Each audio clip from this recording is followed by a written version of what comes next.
Pues a mí no me divierte mucho lo de los estudios en general, ¿eh?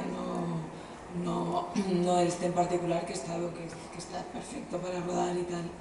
Pero he rodado alguna película, toda en estudio, pero eran como decorados que a toda la película decorado, ¿no? Y que se creaba ese ambiente, ¿no? Dentro del decorado de allá, de que rodabas 8 semanas y rodabas por todas partes y de alguna forma conseguías esa especie de sensación, ¿no?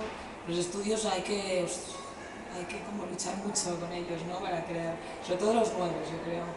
Cuando son estudios ya que han vivido muchas películas, ya han pasado muchas cosas, tienen algo que entras y estás bien, estás a gusto, ¿no? Y tanto en este de aquí como en estudios que hay en Madrid o semi-estudios que también se ruedan, ¿no?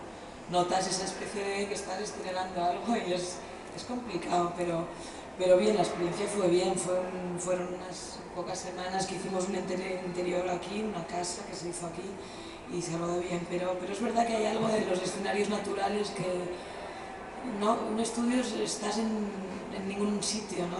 El hecho, por ejemplo, en esta película de haber rodado en México DF, pues ha sido vital, ¿no? Para todos nosotros y para la película, porque estás en ese ambiente, ¿no? Que es tan propicio para lo que tienes que hacer, ¿no? Y en un estudio tienes como que, no, añadirle más trabajo, al menos a mí, ¿no? Hay otra gente que le encanta rodar en estudio porque es muy cómodo, porque no hace frío ni calor, porque tienes tu camerino cerca, pero a mí la verdad que me motiva más rodar fuera.